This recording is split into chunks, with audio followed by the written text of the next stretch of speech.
రామచంద్ర రాజ్యలక్ష్మి వివాహం చేసి పంపించాడు. శ్రీలక్ష్మి పండులాంటి కొడుకును కన్నది. భాగ్యమ్మ ఆనందం అంతా ఇంతా కాదు. ఆమె తనకు చేతనైన సున్ని ఉండలు చేసి ఊరంతా పంచిపెట్టింది. కళావతి దగ్గర శ్రీను లేడు, మరో వ్యాపకం లేదు. అందుకే రోజంతా రామచంద్ర కొడుకుతోనే గడుపుతోంది. అందరికీ అపురూపమైన బిడ్డవాడు. ఆ రోజు రామచంద్రకు ఊపిరి ఆడడం లేదు. యథా రాజా తదా ప్రజ అన్న సామెత నిజం చేస్తున్నారు పల్లెటూర్లలో నాయకులు కూడా. ఎరువుల పంపిణీ అంటే సగం సర్పంచ్కే పోతుంది. అతనింట్లో వాళ్ళందరి పేర్లతోనూ జీతగాళ్ల పేర్లతోనూ తీసుకుంటారు. పదవులు చేపట్టింది సొంతం కోసమని భావించే అమాయకులకు ఏం చెబుతాడు? దాదాపు సర్పంచులంతా ఇదే మాట చెబుతారు. తమకు అవసరమని, కాదని తనంటే మాకి శ్రీరంగనీతులు చెప్పడానికేనా నిన్ను ఎన్నుకున్నది అన్నట్టుంటాయి వారి చూపులు. 2 రోజులు ఆలోచించి అందరినీ సమావేశపరిచాడు. చూడండి, తాడు తెగే వరకు లాగకూడదు. చిన్న ఎత్తున మీరు మోసం చేస్తే చూసి చూడనట్టు ఊరుకుంటాను. గుళ్ళో లింగాన్ని మింగుతామంటేనే వస్తుంది పోట్లాట అన్నాడు. ఇంతకీ మీరనేది ఏమిటి? అసహనంగా అడిగాడో సర్పంచి. మీ ఊరికి శాంక్షన్ అయిన రసాయనిక ఎరువుల్లో సగం మీ ఒక్కరికే చెందుతాయని, అది మీరు బ్లాక్ చేస్తున్నారని చెప్పడానికి విచారిస్తున్నాను అన్నాడు చురుగ్గా. అంతేనా? మహామంత్రులే ఎన్నో వేషాలు వేసి సంపాదించడం లేదు అన్నాడు కోపంగా. వాళ్ళేదో చేశారని మనం చేస్తామా? ఆదర్శవంతంగా మన గ్రామాలను తీర్చిదిద్దాలని నా ఆశ అన్నాడు. అదంతా చాదస్తం. తిరుగుబాటుదారులను మనం తయారు చేశాం. ఇంకా కొన్నాళ్ళు పోనివ్వండి, పగలే దోచుకుంటారు. నేను చెప్పేది చెప్పాను, ఆ తర్వాత మీ ఇష్టం అన్నాడు రామచంద్ర. ఎక్కడ చూసినా స్వార్థం విలయ తాండవం చేస్తోంది. ప్రతి వాడికి ఎదుటివాడిని మింగాలనే తపన. ఎవరో వచ్చి శివతాండవం చేసి దుష్ట శిక్షణ శిష్ట రక్షణ చేసేది ఎప్పుడు? ఎవరో వచ్చి చేస్తారనుకోవడం కంటే ఎవరిది వారు చేసుకోవడం ఉత్తమమైన మార్గం. తన ఒక్కడిని సంస్కరించుకుంటే జరిగేదేం లేదు. వచ్చినాడు చూసుకుందాం, దీపం ఉండగానే ఇల్లు చక్కబెట్టుకోమన్నారు అని నిక్కచ్చిగా చెప్పేశారు కొందరు. ఈ పదవి తను కోరింది కాదు, తన ఆశయాలకు విరుద్ధమైంది. తను వదిలివేస్తే పలాయనవాదం అవుతుందేమో. రాముడు, ఈ వారంలో మంచి రోజు చూసి నా మనవడికి పేరు పెట్టుకుంటాన్రా అందామే. దానికి నన్ను అడగాల? పెట్టుకున్నాక నాకు చెప్పమ్మా అన్నాడు ఈజీగా. బావుంది, పేరు పెట్టడం అంటే పేరు ఏరి నీకు చెప్పడమేనట్రా? ఘనంగా ఏర్పాటు చేయాలి కార్యక్రమం. ఊరందరినీ బంధువులను పిలుచుకోవాలి అంది వేళ్ల మీద లెక్కలు వేస్తూ. ఇంతమందిని నువ్వే పిలుస్తావా? అవునరా నాయనా, ఇంటింటికి ఎక్కడ తిరుగుతాం? ఓ 500 ఆహ్వాన పత్రాలు అచ్చుగుద్దించు. ఇంటి ముందు షామియానా కట్టించు. పూల పల్లకి లాంటి ఉయ్యాల కట్టించు. అదేరా, మనూర్లో యాదగిరి కట్టించాడు చూడు అంది కొడుకు ఎక్కడ మరిచిపోతాడోనని. మేళతాళాలు వద్దు? అవునవును, పొద్దున్నే సత్యనారాయణ స్వామి వ్రతం చేసుకుని పేరు పెడతాం. వ్రతం చేసేటప్పుడు మేళతాళాలు తప్పవు. పట్నం నుండి వంట వాళ్లను పిలిపించు అంది. పట్నం నుంచి ఎందుకు? లండన్ నుంచి పిలిపిద్దాం అన్నాడు. అట్లాగే పిలిపించు. లండన్ అయినా హైదరాబాద్ అయినా వాడి వంటలతో పనిగాని ఊరుతో పనేం అంది సీరియస్గా. లోపల గుమ్మంలో నుంచున్న శ్రీలక్ష్మి పక్కున నవ్వేసింది. ఎందుకే ఆ నవ్వు? ఆయన గారు ఆటలు పట్టిస్తున్నారత్తయ్యా. లండన్ సముద్రం దాటిపోవాలి అందామే. నిజమా? ఏమిట్రా ఆటలు పట్టిస్తున్నావా? మరేమిటమ్మా, నామకరణ మహోత్సవానికి అంత ఆర్భాటం దేనికి? నీ మనవడు నీకు సంతోషం. కావాలంటే కళ్ళను పిలువు. బంధువులు, స్నేహితులు, షామియానాలు, లైట్లు ఎందుకు? ఏమోరా, నీదంతా వితండవాదం. ఆ యాదగిరి చూడు. ఏ యాదగిరి? కళ్ళుకొట్టు అతనేనా? కళ్ళుకొట్టో పొల్లుకొట్టో, వాడికి మనవడు పుడితే 1000 విస్తరి లేచింది. పాటలు ఆటలు ఒకటేమిటి, ఉయ్యాలకు మల్లె చీరలు, రంగురంగుల కాగితాలు కట్టాడు. చూడటానికి కళ్ళు చాలేదనుకో. పిల్లడికి మురుగులు, నడుముకు గొలుసు చేయించాడు. కోడలు పుట్టింటారు బీదవారట. బట్టలు పెట్టలేదని తనే బనారస్ చీర తెచ్చాడు. అంత చికాకులో కూడా రామచంద్ర పకపక నవ్వాడు. నీకు నా మాటలు నవ్వులాటగానే ఉంటాయిలే. మరేమిటమ్మా, అతనింట్లో పేరంటమై ఈ రోజుకు వారం. ఈరోజు తాకట్టుకు వచ్చాయి నగలు అన్నాడు. సరేలే, నీ మాటలు నువ్వును అంది విసుగ్గా. నీకు చెబితే అర్థం కాదా? లింగయ్య శెట్టిని అడుగు. వాళ్ళందరూ నడుమంత్రపు సిరిగాళ్ళమ్మా. ఉన్న రోజు ఉగాది, లేని రోజు శివరాత్రి అనుకుంటారు. మన ఇంట్లో అబ్బాయి పుట్టాడు, మనకు సంతోషం. ఊరందరికీ ఏం సంతోషం చెప్పు? కలను పిలిచి పిండి వంట చేసి మన పనివారికి పెట్టు చాలు అన్నాడు. నువ్వు నా మాట ఏది సాగనిచ్చావు? ఆవిడ ముఖం గంటు పెట్టుకుని వెళ్ళిపోయింది. అతను గదిలోకి వచ్చాడు. గుమ్మంలో నిల్చున్న శ్రీలక్ష్మి భర్తతో లోపలికెళ్ళింది. అమ్మ అన్నదాంతో ఏకీభవిస్తావా లక్ష్మి? నిన్న సాయంత్రం మా ఇద్దరికీ ఇలాంటి చర్చే వచ్చింది. నేను కాదన్నాను. మరేమనుకున్నారో? ఇప్పుడు మీరు అదే మాటంటే మనిద్దరం కూడబలుక్కున్నాం అనుకుంటారు అంది. రబ్బరు షీటు, తెల్లబట్ట వేసి పసివాడిని భర్త ఒడిలో వేసింది. నీ ఆరోగ్యం ఎలా ఉంది? బానే ఉంది, కానీ అత్తయ్య కూడా అన్యాయంగా అనడం లేదు. రాజీ వివాహం క్లుప్తంగా చేశామని అందరూ దెప్పుతున్నారు అంది. దెప్పిన వాళ్ళంతా అప్పులు తీరుస్తారా అన్నాడు ఆమెనే తదేకంగా చూస్తూ.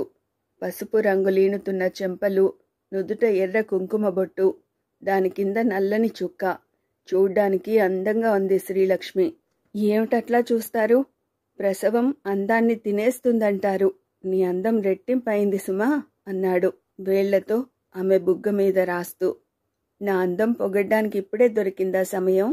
ఎప్పుడు పొగడాలో చెప్పు అన్నాడు అల్లరిగా. అప్పుడే కళావతి వచ్చింది. శ్రీలక్ష్మి భర్తకు దూరంగా జరిగింది. రామ్మ, అల్లుడు అత్తేది అంటున్నాడు అన్నాడు రామచంద్ర. అప్పుడే వద్దామని బయలుదేరాను. దారిలో మన చిలకమ్మ పిన్ని పట్టుకుంది. ఏంటట సోది అన్నాడు కుతూహలంగా. అందగాడైన మొగుణ్ణి నేను వదిలాను, అదో పెద్ద నేరం. తెల్లకోటు వేసుకున్న డాక్టరు, నల్లకోటు వేసుకున్న లాయర్ల ప్రశ్నలు. ఓహ్ అంది తల పట్టుకుని. బావుంది అన్నాడు. ఇంకేమైనా కొత్త వార్త తెలిసిందేమోనని. అంతేనా? పాతివ్రత్యం గురించి లెక్చర్. నేను మగాడికి విడాకులిచ్చాను కాబట్టే వర్షాలు పడ్డం లేదు, ధరలు పెరిగిపోయాయి. ఒకటేమిటి, జరగవలసిన అనర్థాలెన్నో జరిగిపోయాయిట అంది నవ్వుతూ. ఊరికొకరు ఆమెలాంటి వాళ్ళుంటేనే ఊళ్ళు ఇలా తగలడ్డాయని అనలేకపోయావా అన్నాడు. ఏమిటో అన్నయ్య, చాలా బోరుగా ఉంది. ఇంటి ముందు మొక్కలు వేశాను, ఎంతసేపని వాటితో గడపను అంది దిగాలుగా. ఆమెకు భర్త తాళి కట్టాడు. అందరిలా ఆమెతో బాధ్యతలు పంచుకోలేదు. 10 మందిలో నాతి చెరామి అన్న నేరానికి అతనికి తన శరీరం కావలసి వచ్చింది. కాని హృదయం విప్పి నువ్వు నా అర్ధ భాగానివి అన్న అనుభూతి కూడా ఏనాడు కలగజేయలేదు. అనురాగ హృదయంతో అక్కున చేర్చుకోలేదు. రామచంద్రను, శ్రీలక్ష్మిని చూస్తుంటే ఆమెకు హృదయంలో బాకు దిగినట్టు ఉంటుంది. తను పోగొట్టుకున్నది, పొందలేనిది ఏమిటో అర్థమై ఆమె అంతరంగం కదిలిపోతుంది. ఒక చల్లని మాట కోసం ఆమె హృదయం తప్పించిపోతుంది. నువ్వు లేనిది బ్రతకలేను అనే ప్రాణి కోసం తహతహలాడిపోతుంది. కళ, మాట్లాడవేవమ్మా అన్నాడు తల్లి ప్రణాళిక చెప్పి. ఏమిటన్నయ్యా? అతను మరోసారి వివరించాడు. ఉభయతారకంగా ఓ మాట చెబుతాను. సాయంత్రం ఒక పూట ఉయ్యాలలో వేసి మన ఊరి జనాభా అందరినీ ఒక పూట భోజనానికి పిలువన్నయ్యా అందామే. అతను ఇబ్బందిగా చూశాడు. ఆలస్యంగా వచ్చిన కాన్పు. శ్రీలక్ష్మి బలహీనంగా ఉంది. అతని అనుమానం గ్రహించింది. నేను వచ్చి అన్నీ చూసుకుంటాన్లే, కోడలైతే నా ఇంట్లోనే పేరంటం చేసుకునేదాన్ని అంది కుర్రాడి బుగ్గ మీటుతూ. ఈసారి కూతుర్ని కంటుందిలే మీ వదిన అన్నాడు క్రీగంట శ్రీలక్ష్మిని చూస్తూ రామచంద్ర. కళావతి అంతరంగ మథనం అర్థం కాలేదు. లేకపోతే అలాంటి ప్రసక్తి తెచ్చేవాడు కాదు. మంచి రోజు చూసి నలుగురిని పిలిచి పసివాడిని ఉయ్యాలలో వేశారు. రమేష్ అని నామకరణం చేశారు. కళావతి అన్నా వదినలకు బట్టలు పెట్టింది. పసివాడికి జుబ్బా కుట్టి ఉంగరం చేయించింది. ఆమెకు, తల్లికి బట్టలు కొనిచ్చాడు రామచంద్ర. రాజ్యలక్ష్మి, ఆమె భర్త వచ్చారు. శ్రీలక్ష్మి తల్లిదండ్రులు అల్లుడికి, కూతురికి, మనవడికి కట్న కానుకలు తీసుకువచ్చారు. ఆనందానికి నిర్వచనంగా గడిచిందా సాయంత్రం. తాను తెచ్చిన బహుమతి అక్క బావలకిచ్చి నమస్కరించింది రాజీ. ఏమిటే రాజీ, బావగారికి చాలా మస్కా కొడుతున్నావు? కళావతి అడిగింది. బావగారిలాంటి ఉదాత్త చరితుడైన కొడుకు పుట్టాలని నమస్కరిస్తోంది అన్నాడు ఆమె భర్త హాస్యంగా. ఊరిలోని ముత్తైదువులంతా నువ్వు పాడు నువ్వు పాడు అని కాసేపు జోలపాట గురించి తగాదా పడ్డాక చిలకమ్మే పాడింది. మాటే కాదు, మా చిలకమ్మకు పాట కూడా వచ్చు అన్నారందరూ. తొలుత బ్రహ్మాండమ్ము అంటూ మళ్ళీ పాటెత్తుకుంది చిలకమ్మ. అమ్మ బాబోయ్, నేరక అన్నాం అనుకున్నారు అందరూ. రాజ్యలక్ష్మి, కళావతి పోటీలు పడి వడ్డించారు అందరికీ. ఇంటివారి భోజనాలు అయ్యేసరికి 11 దాటింది. రామచంద్ర లేచి పాలు కాయించాడు. అక్కకేనా? నేనిస్తాలే బావా. రాజ్యలక్ష్మి గ్లాసులో పోసింది. నువ్విస్తే కసిరి పంపిస్తుంది కాని నాకివ్వు అన్నాడు రామచంద్ర. ఆమె ఇచ్చిన పాలు తీసుకున్నాడు. కళ, ఇంత రాత్రి ఏం వెళతావు? రేపు వెళ్దూ గాని, అందరూ ఉన్నారు కదా అన్నాడు. అలాగే అన్నయ్య అంది తమలపాకులకు సున్నం రాస్తూ. అతను భార్య గదిలోకి వెళ్ళాడు. బావకు తాంబూలం ఇచ్చావా వదినా? రాజీ అడిగింది. మరిచేపోయాను అంటూ చిలకలు చుట్టింది. గదిలోకి వెళ్ళబోయిందల్లా అక్కడి అపూర్వ దృశ్యం చూసి ఆగిపోయింది. ఆమె హృదయం కలుక్కుమంది. రామచంద్ర భార్యను గుండెల కాంచుకుని పాలు తాగిస్తున్నాడు. ఆమె గారాలు పోతోంది. నిద్ర కూరుకు వచ్చిన దానిలా తూలిపోతోంది. శ్రీ, కొద్ది నిమిషాలు కళ్ళు విప్పు. నువ్వు మన బాబుకు పాలివ్వాలని మరచిపోకు ముద్దుగా కసిరాడు. అతన్ని దయతలిచినట్లు పాలు తాగి అటు తిరిగి పడుకుంది. అతను ఇద్దరికీ దుప్పటి సర్ది భార్య నుదురు, కొడుకు బుగ్గలు చుంబించాడు. కళావతి అక్కడ నిలబడలేకపోయింది. ఒక్క అంగలో బయటికి వచ్చి తలుపు తీసుకుని బయటకు వెళ్ళింది. వదినా, ఎక్కడికి? రాజీ అడిగింది. ఇంటికి. అలా అంటున్న ఆమె గొంతు మామూలుగా లేదు. రాజ్యలక్ష్మి పిలవాలని వచ్చేసరికి ఆమె చాలా దూరం వెళ్ళిపోయింది. నిట్టూర్చి తలుపు వేసి వచ్చింది. పాల గ్లాస్తో వచ్చిన రామచంద్ర కళావతిని పిలిచాడు. వెళ్ళిపోయిందని చెప్పారు. ఉంటానన్నదే? ఆశ్చర్యంగా అడిగాడు. నాతోనూ అదే మాట అన్నది. చాలా సడన్గా మీ గదిలోకి వచ్చి వెనుతిరిగింది అంది రాజ్యలక్ష్మి. తల పంకించాడు. అందరూ నిద్రపోయినా అశాంతిగా అటూ ఇటూ తిరిగాడు రామచంద్ర. కళావతి మగాడైతే ఈ పాటికి పెళ్లి చేసుకుని 2వ భార్యతో సుఖంగా ఉండేవాడు. ఎదుగుతున్న కొడుకు ఎదుట స్త్రీలు 2వ వివాహానికి అంగీకరించరు. అతనికి కళావతిని ఎలా ఓదార్చాలో తెలియలేదు. అందగాడు. తన భర్త గురించి అందరూ ఇచ్చిన సర్టిఫికెట్ అది.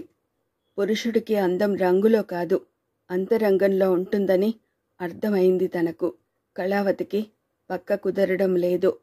పురుషుడిలో ఆకర్షణ అలంకారాలతో రాదు, అధికారయుతమైన హుందాతనంలో ఉంటుంది. భర్త ఔన్నత్యం డార్లింగ్ అంటూ పిలవడంతో కనిపించదు. క్షమాగుణం కావాలి. ఒక్కనాడైనా చిన్న మెత్తు పని తన కోసం చేశాడా? చిచి, గతం తలుచుకుంటే వచ్చే లాభం ఏమిటి? అతనికి తనకు ఎలాంటి సంబంధం లేదు. ప్రతి ప్రాణికి ఈ ప్రపంచంలో ప్రాముఖ్యత ఉంటుంది. తనను ఘోరాతి ఘోరంగా అవమానించాడు. భార్యాభర్తలు ఒకరి కోసం ఒకరు కాస్త తాపత్రయపడితే అందులో ఆనందం తనూహించలేదు. అలాగే దొర్లుతుండగా తలుపు తట్టిన శబ్దమైంది. ఇంత రాత్రి ఎవరొస్తారబ్బా అనుకుంది. అన్నయ్య అయ్యుంటాడు. చెప్పకుండా వచ్చిందయ్యే. ఆమె లేచి తలుపు తీసింది. ఎదురుగా నిలబడిన వ్యక్తులను చూసి ఆశ్చర్యపోయింది. ఆమెను తోసుకుంటూ దురుసుగా లోపలికి వచ్చాడు రమాపతి. ఏమిటా దౌర్జన్యం? కోపంగా అడిగింది. మోసం చేసిన వారిని దౌర్జన్యంతోనే అణచాలి అన్నాడు. అతని వెనుక అమితాబ్, అతని స్నేహితుడు పేరు మోసిన గూండా ఉన్నాడు. కళావతి కాళ్ళు వణికాయి. అతను విడాకులిచ్చిన భర్త అని అల్లరి చేయడం తర్వాత ఇప్పుడు అతని బారి నుంచి తప్పించుకోవడం ఎలాగో అర్థం కాలేదు. నేనా? నిన్ను మోసం చేశానా? తీక్షణంగా అడిగింది. ఆమెలో పిరికితనం పోయి ఆ స్థానంలో మొండితనం ప్రవేశించింది. మరి నేనా? పిచ్చిముండా, నేను వెర్రివాడిని అనుకున్నారు. నువ్వు ఆ శోభ కలిసి నాతో విడాకుల నాటకం ఆడతారా అన్నాడు కోపంగా. విడాకుల నాటకమా? తెల్లబోయింది. అంతగా నటించిన అవసరం లేదు. నువ్వు అడిగితే ఇవ్వవని శోభతో ఆశ పెట్టించావు. పిచ్చిముండా, అసలు నన్నేమనుకుంది? దాని వేషాలు నా దగ్గర. ఇతను శోభ భర్త అంటే అవమానమట. శోభ ఇతని భార్య అనాలిట. అందుకని నేను పెద్ద ఉద్యోగం సంపాదించాలిట. నన్ను చూసి హేళనగా నవ్వుతుందా అన్నాడు పళ్ళు పటపట కొరుకుతూ. కళావతికి అర్థమైంది. తనకు ఈ పీడ వదిలించాలనే ఉద్దేశంతో శోభ అతన్ని వివాహం చేసుకుంటానన్నదేమో. రమాపతిలో కూడా ఏదో మార్పు కనిపించింది.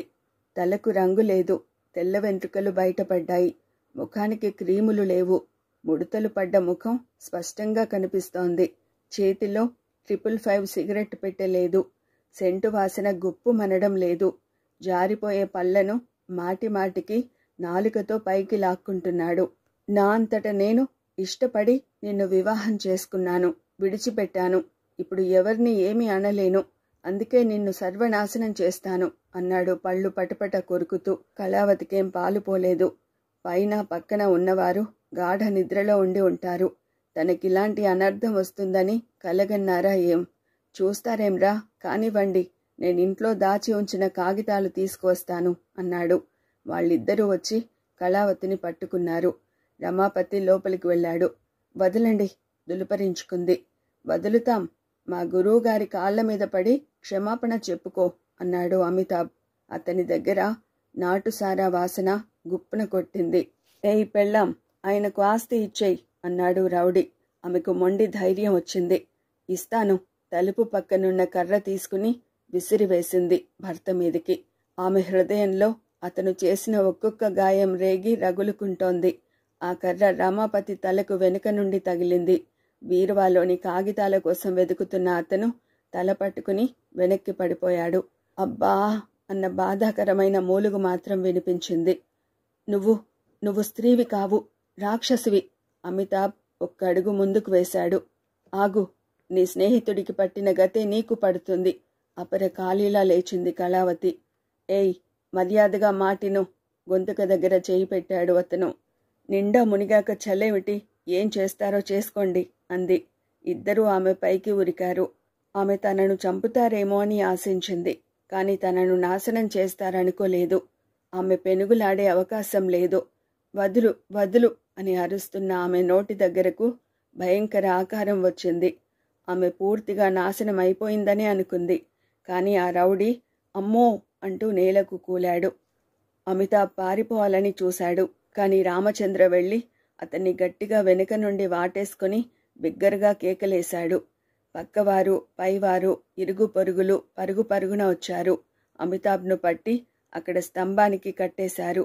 రమాపతిని కదిలించారు. ఊపిరి ఆడుతోంది. నరసింహ పరిగెత్తుకు వచ్చాడు. అయ్యా అయ్యా, ఆ రౌడీ చచ్చిపోయాడు అన్నాడు రొప్పుతూ. నరసింహ, నువ్వెళ్ళి వెంటనే పోలీసులను పిలుచుకురా అన్నాడు. అయ్యా, నరసింహ కంగారు పడ్డాడు. త్వరగా వెళ్ళి జీపు తీసుకురా, ముందు అతన్ని ఆసుపత్రిలో చేర్పించాలి అన్నాడు. అంతకు వారం రోజుల ముందే కొన్న పాత జీపు వచ్చి ఇంటి ముందాగింది. అందరూ వచ్చి రమాపతిని జీపులో చేర్చారు. శిలా ప్రతిమలా నిలబడిన కళావతిని కదిలించాడు. కళా, ఇంటికెళ్ళమ్మా, నేను తెల్లారేపాటికి వస్తాను అన్నాడు. కళావతికి ఏం జరిగిందో మెల్లమెల్లగా అర్థం కాసాగింది. ఇంత రాత్రి మీరెందుకొచ్చారు బాబూ? నరసింహ తండ్రి అడిగాడు. రాత్రి భోజనాలయ్యాక అక్కడే పడుకుంటానన్న కళావతి ఎందుకో ఎవరికీ చెప్పకుండా వచ్చేసింది. అందరినీ చూసి మనసు బాధ పెట్టుకుందని సరిపెట్టుకున్నాను.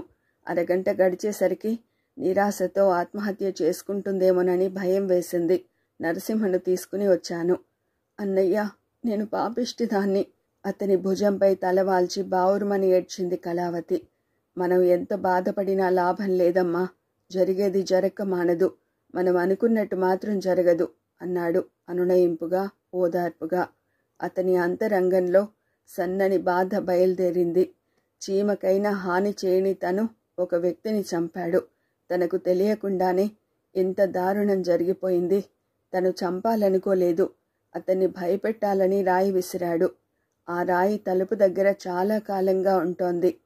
మారణాయుధం అవుతుందని తెలియదు. అయ్యా, మీకేం తెలియదు. ఆ రాయి నేను విసిరాను. అదే మీరు స్టేషన్లో చెప్పండి. నరసింహ ఏడుస్తున్నాడు. ఏమిట్రా, ఏమిటి నువ్వనేది? నిజమయ్యా, చంపాలని చంపలేదు. నాకు ఉరిశిక్ష చెయ్యరు, జైలుకు పంపుతారు. మీరు జైలుకు పోవద్దు, మీ పేరు పాడు కావద్దు అన్నాడు వాడు. అలా అండ నిలిచే మనిషి కంటే స్నేహితులు ఎవరుంటారు? వాడి భుజం తట్టాడు. అప్పటికే ఊరుకు ఊరు మేలుకున్నది. అందరూ రామచంద్రను పరామర్శిస్తున్నారు. రామచంద్ర ఇంట్లో మాత్రం ఈ విషయం తెలియదు. అలసిన మనుషులు సొలసిపోయి గాఢ సుసుప్తిలోకి జారుకున్నారు. కళ, వదినకు ధైర్యం చెప్పమ్మా అన్నాడు. ఏమిటి బాబూ, ఇదంతా ఆ శోభ వల్లే జరిగింది.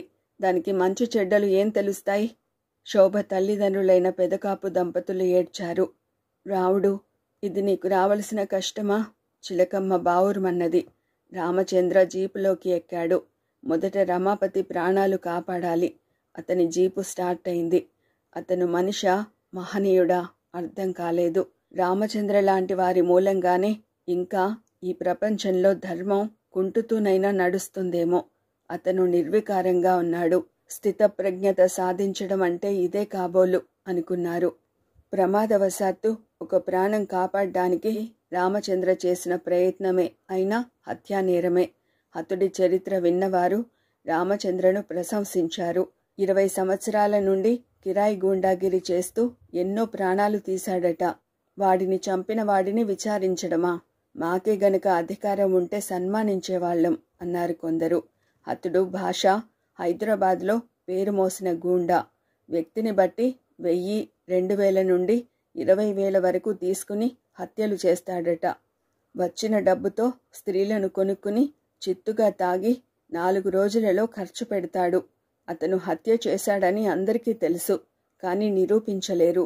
పోలీసులు అతన్ని పట్టుకోవాలని ఎన్నో రోజులుగా ప్రయత్నిస్తున్నారు. భాషను రమాపతి నాయకులకు పరిచయం చేసేవాడు. ఇప్పుడు తన సహాయార్థం తెచ్చుకున్నాడు. 10 నెలలు వాదోపవాదాలు జరిగాయి. తర్వాత రామచంద్రకు 5 సంవత్సరాల జైలు శిక్ష పడింది.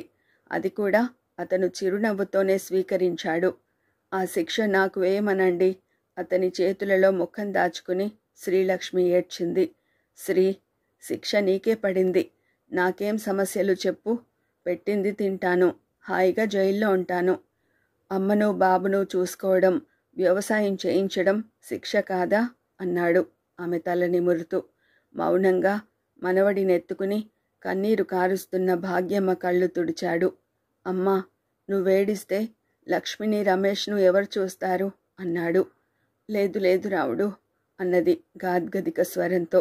కొడుకును ఎత్తుకుందామని చేతులు చాపాడు. వాడు భయపడి ఏడ్చాడు. ఎంతలో గడిచిపోతాయి 5 ఏళ్ళు? నరసింహ, నా కోసం జైలుకెళ్తానన్నావు. ఇప్పుడు మరి అమ్మను, లక్ష్మిని, బాబును నీకు అప్పగిస్తున్నాను. అయ్యా! నరసింహ నోట్లో రుమాలు కుక్కుకున్నాడు. నరసింహ, నేను వచ్చాక నువ్వు లేక వ్యవసాయం పాడైందని ఎవ్వరూ అనకూడదు నవ్వుతూ అన్నాడు. నీకు నవ్వెలా వస్తోందన్నయ్యా? నేనెందుకు పుట్టానో నాకే అర్థం కాదు. కళావతి గట్టిగా ఏడ్చింది. కళ, ఏడవద్దని చెప్పానా?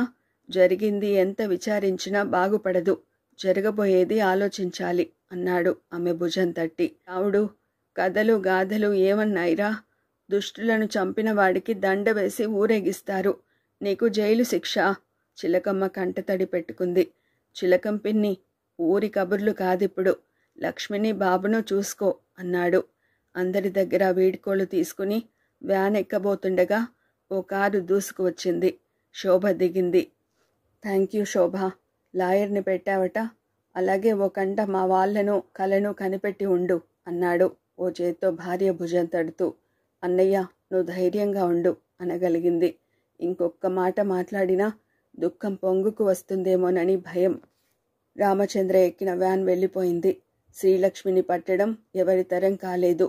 ఊరుకోండి, ఆమె శాంతించాలి అంది శోభ. అందరూ ధర్మయ్య గూడెం తిరిగి వచ్చారు. కళావతికి ఆ ఇల్లు, ఊరంటేనే భయం పట్టుకుంది. తమ ఇంట్లో ఉండమని భాగ్యమ్మ బలవంతం చేసింది. నేను హైదరాబాదులో ఉంటాను పిన్ని, శ్రీనును అన్నయ్యను చూడవచ్చు అంది. నీ ఇష్టమమ్మా అంది నిర్లిప్తంగా. ఆమె హృదయం లావాలా ఉంది. తనకు సుఖపడే గీత లేదేమో అనుకుంది. శ్రీలక్ష్మి మాత్రం పట్టుదలగా భర్త ప్రారంభించిన పనులు ఆగిపోవద్దని అన్నీ చేస్తోంది, ఒక్క ప్రెసిడెంట్ గిరి తప్ప. ఆమె అలా పనిచేయడం వల్ల తనను తాను మరచిపోతోంది. అదే ఆమె కోరేది. రమేష్ బాధ్యత చిలకమ్మ చూసుకుంటోంది. భాగ్యమ్మ పై పనులు చూస్తోంది. ఒక విధంగా వారు రొటీన్లో పడిపోయారనే చెప్పొచ్చు. కళావతి రామచంద్ర కొన్న ఇంట్లోనే 2 గదులు కేటాయించుకుంది. ఆమె భయంకరమైన గతం నుండి పారిపోదామని చూస్తోంది. ఆమె ఎక్కడికి పారిపోతుంది? ఒకరోజు పేపర్ తిరిగేస్తుండగా మెట్రిక్ చదివిన ఉపాధ్యాయునులు కావాలని ప్రకటన కనపడింది. మర్నాడు అక్కడికి వెళ్ళింది. వాళ్ళు ఆమె సర్టిఫికెట్లు చూశారు. మీకు ఉద్యోగం అంత అవసరమా? అవునండి, నాకు కాలక్షేపం కావాలి అంది. వాళ్ళు మర్నాడే చేరిపోమన్నారు. ఆమె వారికి ధన్యవాదాలు అర్పించి వచ్చింది. నిరుద్యోగ సమస్య అంటారు. తనకు తెలిసిన వారు లేరు. లంచం ఇవ్వలేదు. ఉద్యోగం వచ్చింది. ఆమె సంతోషంగా వెళ్ళి వస్తోంది. శోభకు ఉత్తరం రాసింది. 1 తారీఖున జీతం చేతిలో పడితే ఆశ్చర్యపోయింది. 90 రూపాయలు. ఒక చీర ఖరీదు. రామచంద్ర ఇంట్లో అద్దెకున్న వారింట్లో పని మనిషి ఉదయం 2 గంటలు, సాయంత్రం 2 గంటలు పనిచేసి 100 రూపాయలు సంపాదిస్తుంది. దానికి కాఫీలు, టిఫిన్లు, భోజనం, బట్టలు ఉచితంగా దొరుకుతాయి. ఆమె కోపంగా ప్రిన్సిపాల్ గారింటికి వెళ్ళింది. 90 ఇచ్చారు. బాగుంది. 250కి రసీదు తీసుకున్నారు. ప్రిన్సిపాల్ గారి మేడ చూసి ఆమె అడగాలనుకున్నది నోట్లోనే ఉండిపోయింది. కనీసం 4 లక్షలు చేసే బంగళా అది. విద్యా సంస్థలు వ్యాపార సంస్థలుగా మారాయనడానికి నిదర్శనం. తిరిగి వచ్చింది. 2వ రోజు బడికి వెళ్ళలేదు. ఆమెకి డబ్బు సంపాదించాలన్న తపన కాదు. మనిషికో బలహీనత ఉంటుంది. దానంగా ఎంతైనా ఇస్తారు కానీ దొంగతనం, మోసం అంటే అసలు గిట్టదు. వాళ్ళు మొదటే చెబితే ఎంత బాగుండేది. అదే మాట అంటే అందరూ ఆమెను వింత వ్యక్తిని చూసినట్టు చూశారు. ప్రతి ప్రైవేటు బడిలో జరుగుతున్న చరిత్రే ఇది. మీరింకా ఏ లోకంలో ఉన్నారు అన్నారు. ఇది పని కాదని, తను ఉచితంగా పనిచేస్తానని వెళ్ళింది. ప్రతి స్కూల్లో 90 రూపాయలు ఇస్తే అది తన చీరల ఇస్త్రీకి సరిపోవు. ఉచితంగా పనిచేస్తాను అంటే సంతోషిస్తారనుకుంది. కానీ ఆమెను పిచ్చిదాని కింద జమ కట్టారు. ఆమె నిరాశగా ఇల్లు చేరింది. ఓ 1 నెల రోజులు కనిపించిన ప్రతి సినిమా చూసింది. దొరికిన పుస్తకమల్లా చదివింది. శోభ దగ్గరికెళ్ళి వారం రోజులుండి వచ్చింది.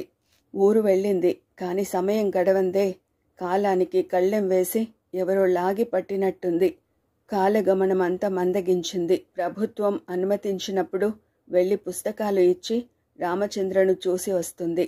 కానీ ఇంకా ఏదో కావాలని, తనకు తల మునకలుగా పని ఉండాలని ఆమెకు ఉంది. ఆ రోజు పేపర్ తిరిగేస్తుంటే ఒక ప్రకటన చదివింది. 30-40 సంవత్సరాల మధ్య వయసున్న ఆయా కావలెను. 2 ఆడపిల్లలను చూసుకోవాలి. అమ్మాయిల వయసు 8-6. ఎంత జీతం కావాలో తెలుపుతూ అర్హతలు, యోగ్యతలు రాసి పంపగలరు అని ఉంది. అడ్రస్ చూసింది. Lieutenant colonel AJ Sinha, Red Hills, Hyderabad అని ఉంది. ఆ పిల్లల మధ్య తను ఉండగలదా? ఆయాగా పనిచేస్తుందా? దొంగతనం కానంత వరకు తప్పేమిటి? వెంటనే అప్లై చేసింది. జీతం వాళ్లే నిర్ణయించవచ్చునని రాసింది. 4 రోజులకు కాల్ వచ్చింది. వెళ్ళింది. ఆటో దిగి సిన్హా గారి అడ్రస్ చూసి కాలింగ్ బెల్ కొట్టింది. ఓ ముస్లిం కుర్రాడు వచ్చి తలుపు తీశాడు. ఆప్ అర్థం కానట్టు చూశాడు. సిన్హా సాబ్ పిలిచారు. అర్థమైందన్నట్టు ఆమెను కూర్చోబెట్టి అతను వెళ్ళి లోపల ఏదో చెప్పి వచ్చాడు. ఎర్రగా కోతిమూతిలా ఉన్న ముఖంతో, నున్నటి గుండు, అదాటుగా చూస్తే సినిమా విలన్లా ఉన్న వ్యక్తి వచ్చాడు. మీరు మిస్ కళావతి అనుకుంటాను, స్టైల్గా ఇంగ్లీష్లో అడిగాడు. అవునండి. లేచింది. కూర్చోండి, పర్వాలేదు. రీతూ, ప్రీతి అంటూ పిలిచాడు. ఎర్రగా బొద్దుగా ఉన్న 2 పిల్లలు వచ్చారు. ఎస్ పాపా ఏమిటన్నట్లు చూశారు. ఆమె అంటే కళావతి మీ పనులు చూస్తుంది అన్నాడు. ఎస్ పాపా హామీ ఇచ్చి ముద్దుగా కళావతికి నమస్కరించారు. వారి చేతులు తీసుకుని ముద్దు పెట్టుకుంది. మిస్ కళావతి, మీ విషయం అంతా రాశారు. నా విషయం వినండి. ఆర్మీ రిటైర్డ్ ఆఫీసర్ని. నా భార్య సుష్మా ఆసుపత్రిలో ఉంది. వీళ్ళిద్దరి చదువుల పర్యవేక్షణ చేయాలి. వాళ్లను తల్లి గారాన్ చేసింది. మీరు చూసుకోవాలి అన్నాడు. నాకు కాలక్షేపం కావాలి. మీరిచ్చే జీతానికి ఆశించి రాలేదు. అలా అంటుంటే ఆమెకు కళ్ళనీళ్ల పర్యంతమైంది. జీవితంలో దెబ్బతిన్నాను సార్. ఏ పని చేస్తే మనశ్శాంతి దొరుకుతుందో అని వెతుకుతున్నాను అంది వెక్కుతూ. అతను ఒక్క క్షణం ఆమె వంక చూశాడు. Relax relax. మీరు అవుట్ హౌస్లో ఉంటే మీ అబ్బాయిని కూడా ఇక్కడి నుంచే పంపించవచ్చు అన్నాడు. వాడు హాస్టల్లోనే ఉండాలి సార్. మీ అమ్మాయిల బాధ్యత నాకు వదిలివేయండి అంది. Thank you so much. చాలామంది వచ్చినా నేను మిమ్మల్ని ఎందుకు ఎన్నుకున్నానో తెలుసా? జీవితంలో దెబ్బతిన్న మీరు మా జీవితాల్ని దెబ్బతీయరని అని పనివాడిని పిలిచి టీ తెమ్మన్నాడు. నో సార్, అభ్యంతరం చెప్పబోయింది. పర్వాలేదు, అతనొచ్చి కూర్చున్నాడు. అతనికి మందుల ఫ్యాక్టరీ ఉందట. వారానికి 5 రోజులు బయటే ఉంటాడట. అతను చెబుతుండగానే టీ వచ్చింది. ఇద్దరూ తాగారు. మర్నాడు పిల్లల బాధ్యత తీసుకుంది. ఆమె మనస్తాపం తగ్గడానికి బదులు ఎక్కువైంది. సిన్హా పిల్లలను లాలించే తీరుకు ఆమె విస్తుపోయింది. ఎంత రాత్రి వచ్చినా, ఎంత అలసటగా వచ్చినా అతను పిల్లలని లేపి వారికి తెచ్చిన బహుమతులిచ్చిగాని నిద్రపోడు. ఏ ఊళ్ళో ఉన్నా పడుకునే ముందు పిల్లలకు ఫోన్ చేస్తాడు. భార్యకు మందులు, పళ్ళు, ఆమె కట్టుకోకపోయినా చీరలు కొంటుంటాడు. భర్తకు నిర్వచనం రామచంద్ర అనుకుంది. అంతకంటే 2 ఆకులు ఎక్కువ చదివినవాడు సిన్హా. అందరికీ అందుబాటులో ఉన్న అనురాగం, ఆప్యాయతలు తనకు అందకుండా పోయాయి. ఎందుకు అర్థం కాలేదు. ఆమెకు దుఃఖం ముంచుకు వచ్చింది. తను ఈ అనుభూతులకు అర్రులు చాచడం ఎలా మానుకుంటుంది? ఆమె తన మనోభావాలను నిగ్రహించుకోలేనప్పుడు గదిలోకి వెళ్ళి బోరున ఏడ్చేది. ఒకసారి 4 రోజుల క్యాంపు తర్వాత వచ్చిన సిన్హా 2 రోజులు పిల్లలని వదిలిపెట్టలేదు. తండ్రి రాగానే పిల్లలు వెళ్ళి అతని పక్కన పడుకున్నారు. ప్రీతి, ఆంటీ ఒంటరిగా ఉంటుంది. నువ్వెళ్ళి పడుకో ఆంటీ దగ్గర. అలాగే, ఈ చీర, ఆంటీ కొడుకు తెచ్చిన బట్టలు ఇచ్చేయి అనటం విన్నది. సిన్హా తనకు తన కొడుకు బట్టలు తేవడమా?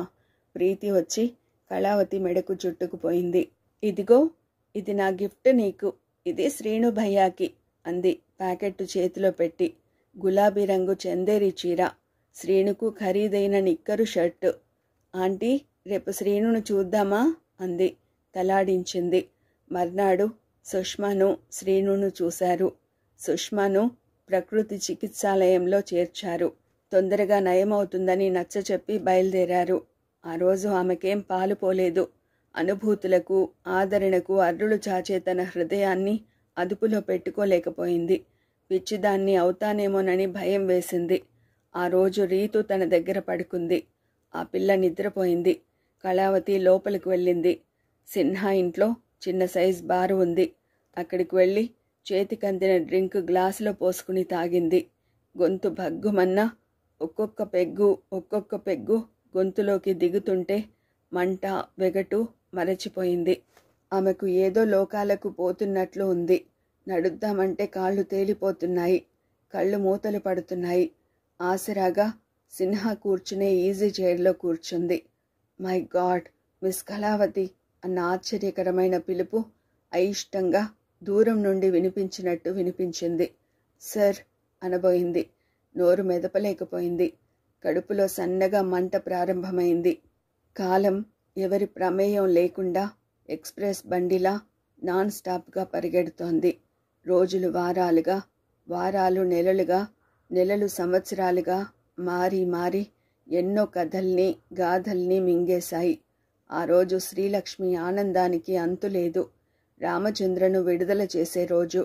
అందరికీ రేపని చెప్పింది. అందరూ వస్తే అతనితో తను మాట్లాడలేదు. ఈ 5 సంవత్సరాలు అనుభవించిన నరకయాతన అతని సమక్షంలో మరచిపోవాలి. ఎందుకమ్మా నువ్వు నన్ను బడికి వెళ్ళొద్దన్నావు? మనం నాన్నగారి దగ్గరకు వెళ్ళాలని చెప్పానా అంది కొడుకును ముద్దు పెట్టుకుంటూ. రేపన్నావు కదమ్మా గునిశాడు రమేష్. ముందుగా వెళితే మంచిదని నా అభిప్రాయం అంది. నన్ను రమ్మంటావేమిటే? భాగ్యం అడిగింది కోడల్ని. వద్దత్తయ్యా, మీరు వస్తానంటే చిలకం పిన్ని వస్తానంటుంది. ఎర్రనీళ్లు తీయించడానికి మీరుండాలి అంది. అలాగే, జాగ్రత్తగా వెళ్ళమ్మా. నరసింహను తీసుకెళ్తావా? ఎందుకత్తయ్యా, మేం వెళ్ళగలం అంది. ఆమెను బస్సెక్కించాడు నరసింహ. ఆమెకు ఏం తోచనట్టుంది. భర్త తను మళ్ళీ కలుసుకోబోతున్నారు. ఈ 5 సంవత్సరాలు ఎంత భారంగా గడిపిందో తనెరుగును. ఆ భగవంతుడనేవాడుంటే వాడెరుగును అనుకుంది. బస్సు దిగి ఆటో వేసుకుని వెళ్లేసరికి రామచంద్ర తన బట్టలు వేసుకుని వచ్చాడు. నిరంతరం కాయ కష్టం చేసేవాడు. ఒక్కచోట ఉన్నందువల్లనేమో ఒళ్ళు వచ్చింది. రంగు తేలాడు. కాని అంతరంగ మథనానికి, వయస్సుకు చిహ్నంగా చెంపలు నెరిశాయి. అక్కడ ఒకరిద్దరు సర్పంచులున్నారు. తనలాగే వారు వచ్చారని అర్థమైంది. ఆమెకు దుఃఖం వెల్లువలా వస్తోంది. బలవంతంగా ఆపుకుంది. రామచంద్రకు కళ్ళల్లో నీరూరింది. మాటలు రానట్టు చేతులు చాచాడు. తల్లి దగ్గర నక్కిన రమేష్ తండ్రి చేతుల్లోకి దూకాడు. నాన్న పిలవగానే వెళ్ళాలి, అప్పుడే నువ్వు గుడ్ బాయ్వి అన్న తల్లి మాటలు పదే పదే గుర్తుకు వచ్చాయి. నాన్నమ్మ ఏది నాన్నా? ఇంటి దగ్గరుంది, నిన్ను తీసుకురమ్మని నన్ను పంపింది అన్నాడు ముద్దుగా. రామచంద్ర కొడుకును ముద్దులతో ముంచెత్తాడు. ఆ అనుభూతి వర్ణించలేనిది. ఆ అనుభవం ఊహకందనిది. అతని శరీరంలోని అణువణువు తేలిపోతున్నట్లు అనిపించింది. మేనర్స్ బాగా నేర్చావే. మరోసారి కొడుకును ముద్దు పెట్టుకున్నాడు. మరి నేర్చుకోకపోతే మీరు ఊరుకుంటారా? తల్లి పెంపకంలో పిల్లాడు పాడైపోయాడని అనరు అంది కాస్త నిష్ఠూరంగా. అబ్బా, చాలా చురుకుదనం వచ్చిందే అన్నాడు. ఏడుస్తూ కూర్చుంటాననుకున్నారా? ఒక మంచి కోసం పోరాడి జైలుకు వెళ్లారని ధైర్యంగా అన్నానండి అంటుంటే ఆమె కళ్ళు మాత్రం నీటితో నిండాయి. ఇద్దరూ ఆటో రిక్షా దగ్గరికి వచ్చారు. కళ రాలేదేం లక్ష్మి? నేను చెప్పలేదు అంది ఆమె ఆటో ఎక్కుతూ. అదేమిటి లక్ష్మి? అతను కాస్త నొచ్చుకున్నాడు. ఏమో, మిమ్మల్ని మొదట మేమే చూడాలనుకున్నాం అంది. అతను ఎక్కాడు. రిక్షా ముందుకు సాగింది. ఆమె హృదయగత భావాలు అర్థమయ్యాయి అన్నట్టు గట్టిగా చేయి పట్టుకున్నాడు. ఆమె కాసేపు మౌనంగా ఉండి ఆ తర్వాత మెల్లగా మాట్లాడింది. కళ నిజంగా చాలా బాధపడిందండి. రకరకాల ఉద్యోగాలు చేసింది. అక్కడ మనశ్శాంతి దొరకలేదేమో. తాగుడుకు అలవాటు పడింది. అప్పుడు నాకు శోభకు చాలా భయం వేసింది. ఆమె ఒంటరితనంతో విసిగిపోయింది. ఆమె పడిన ఆరాటం తపన చూస్తే మతిపోయిందండి అంది. మరి ఇంకా తాగుతుందా? అతని ప్రశ్నలోని ఆదుర్ద కలిచివేసింది. అందుకే రాగానే ఇలాంటివి చెప్పొద్దనుకున్నాను. శోభ నేను కలిసి ఎంత ప్రయత్నించామో తెలియదు. ఒక్కొక్కసారి ఆత్మహత్య చేసుకుంటుందనుకున్నాం అంది. పాపం, ఇంకా కొన్నాళ్ళు పెద్దవారు బతికితే అండదండలుగా ఉండేదేమో అన్నాడు. వాళ్ళు పుణ్యాత్ములండి, అవేవి చూడలేదు. సిన్హా అని వారింట్లో పనికి కుదిరింది. పొని పిల్లలతో కాలక్షేపం అనుకుంటే అతనిపై అంతులేని అనురాగం పెంచుకుంది. సినిమాలు, షికార్లు అంది లక్ష్మి. లక్ష్మి, అవునండి, రకరకాలుగా అందరూ అనుకునేవారు. నేను శోభ ధైర్యం చేసి నిలదీసి అడిగాం. ధైర్యం ఉంటే వివాహం చేసుకుని అతనితో సెటిల్ అవ్వమని అంది. అతను అంగీకరించి ఉండడు, అవునా? అరే, మీకు రాసిందా? ఊహించగలను లక్ష్మి. కొందరు మగాళ్ళకి అనుభవించడానికి ఓ ఆడది కావాలి. వారింట్లో మాత్రం భార్య స్థానం పదిలంగా ఉండాలనుకుంటారు అన్నాడు. అదే జరిగిందండి. అతను అలా అనేసరికి ఆమె అపర ఖాళీలా లేచింది. అక్కడి నుండి వచ్చేసింది. ఆమె సిన్హా పిల్లలతో పెంచుకున్న బంధం తెంచుకోలేకపోయింది. అది గమనించి మేము సలహా ఇచ్చాం అంది శ్రీలక్ష్మి. టీచర్గా చేరటమా? అలాంటిదే. హైదరాబాద్లో పనిచేసే స్త్రీలందరూ పిల్లలతో బాధపడుతున్నారు. అందుకే క్రష్ లాంటిది పెట్టించాం అంది. గుడ్, చాలా మంచి పని చేశారు లక్ష్మి అన్నాడు. మంచి పని అని నిరూపించడానికి ఎంత కష్టపడ్డామో మీకు తెలియదు. ప్రతివాడు కలని భర్తని వదిలేసిన విషయం కదిపేవారు. అలాంటి అవకాశం ఇవ్వొద్దని మేం చెప్పడం ప్రారంభించాం. మీరన్నారు కదా, పరిగెత్తేవాడిని చూస్తే ఇంకా తరుముతారని. అందుకే చెప్పాం. దుర్మార్గుడు పరస్త్రీలను కాంక్షించే భర్త అయితే స్త్రీ ఏం చేయాలి? వదిలివేయాలి అని అనిపించాం అంది. చాలా సమస్యలు ఎదుర్కొని ఉంటారు అన్నాడు సానుభూతితో. వీళ్ళిద్దరే మాట్లాడుతున్నారని విసుగొచ్చిందో ఏమో. తన బడి విశేషాలు చెప్పాడు రమేష్. నాన్న, ఈరోజు మాకు పరీక్ష తెలుసా? అమ్మ డుమ్మా కొట్టించింది అన్నాడు. ఓ సారీ మై బాయ్, నేనొచ్చి మీ టీచర్కు క్షమాపణ చెబుతాను అన్నాడు కొడుకు మాటలకు ముచ్చట పడుతూ. పర్వాలేదు, ఎంతో హుందాగా మాట్లాడాడు. దారి పొడవునా బడి విశేషాలు చెప్పాడు. రామచంద్ర ఆసక్తిగా అన్నీ అడిగి తెలుసుకున్నాడు. మరచిపోయానండోయ్, మన ధర్మయ్య మామ ఇంట్లో హైస్కూల్ ప్రారంభించారు. ఆయన పేరు పెడితే బంగళా ఉచితంగా ఇస్తానన్నదట వదిన. ఆ బడికే మీ సుపుత్రుడు వెళ్ళేది అంది. చాలా పనులు చేశారే అన్నాడాయన. ఆ పనుల మూలానే కాబోలు మీరు నాకు 5 సంవత్సరాలు దూరంగా ఉన్నట్టే అనిపించలేదు అంది అతనికి దగ్గరగా జరుగుతూ. ఊర్లో ఆటో ప్రవేశించగానే రామచంద్ర వచ్చాడన్న వార్త కరెంటులా పాకిపోయింది. భాగ్యమ్మ దిష్టి తీసి కన్నీటితో కొడుకు తల నిమిరింది. అంతే, అర్ధరాత్రి వరకు వచ్చిపోయే జనంతో ఊపిరాడలేదు. మర్నాడందరూ హైదరాబాద్ వచ్చారు. రామచంద్ర కొన్న ఇల్లు కళావతే తీసుకుంది. ఆమెలో మునుపటి దైన్యం లేదు, ఆరాటం లేదు, ఆవేదన లేదు. ఆత్మవిశ్వాసం కనిపించింది. రామచంద్రను ఆహ్వానించింది. జైలుకు వెళ్ళిన మా అన్నయ్య చిక్కి శల్యమై వస్తాడనుకుంటే అత్తవారింటికి వెళ్ళి వచ్చినట్టు లావెక్కి వచ్చాడు అంది ఆనందంగా చూస్తూ. కబుర్లతో కాలమే తెలియలేదు. నేనేమన్నాను? శిక్ష మీ వదినకు అన్నానా? తను నవ్వాడు. రా అన్నయ్య, ఈ ఉయ్యాలలు వేసిన గది మరీ పసిపిల్లల కోసం, ఈ పరుపులు బొమ్మలు వేసిన గది పాకే పిల్లల కోసం, ఈ హాలు సంవత్సరం దాటిన పిల్లల కోసం, ఇదిగో ఈ చిన్న గది డాక్టర్ గారి కోసం. రోజు పిల్లల స్పెషలిస్ట్ వస్తాడు అంది. రామచంద్ర కళ్ళార్పక చూశాడు. శుభ్రంగా ఉన్నాయి పరిసరాలు. పసిపిల్లలు ఎక్కడికి వెళ్ళినా కళావతికి బోసి నవ్వులతో చేతులందిస్తున్నారు. ఆ పిల్లల అభిమానంతో జన్మ తరించింది అనిపించింది. వెనుక వైపు వరండాలో స్టవ్లున్నాయి. పాల సీసాలు బాయిల్ అవుతున్నాయి. అక్కడే కూర్చున్న ఒక స్త్రీ ఫారెక్స్ కలుపుతోంది. అన్నం ఇక్కడే వండించి పెడతావా కళా? కొందరు నమ్మి వదిలేస్తారు, మరికొందరు బుట్టలో అన్నీ ఇస్తారు అంది. అక్కడి నుండి గాలి వెలుతురు ఉన్న ఓ చిన్న గదిలోకి వెళ్లారు. అక్కడే ఓ ఆయా ఓ సంవత్సరం పిల్లను ఆడిస్తోంది. రంగురంగుల బొమ్మలున్నాయక్కడ. ఇది సిక్ రూమ్ అన్నయ్య. ఈ పాపకు బాగా జలుబు చేసింది. అందరికీ దూరంగా ఉంచాం. ఈ ఆయా ఖర్చులో సగం తల్లిదండ్రులు భరిస్తారు అంది. మిగిలిన 3 గదులలో కళావతి కాపురం ఉంటుంది. అన్నయ్య, ఒంటరితనం భరించలేక శ్రీనును తీసుకొచ్చేశాను అంది. అసలే గడకర్రలా ఉండే మీ చెల్లెలు చీపురు పుల్లలా అయింది. ఆమె కాఫీ టీలతో జీవితం గడుపుతుంటే శ్రీను కోసమైనా వంట చేస్తుందనుకున్నాం అంది శ్రీలక్ష్మి అక్కడికి వచ్చి.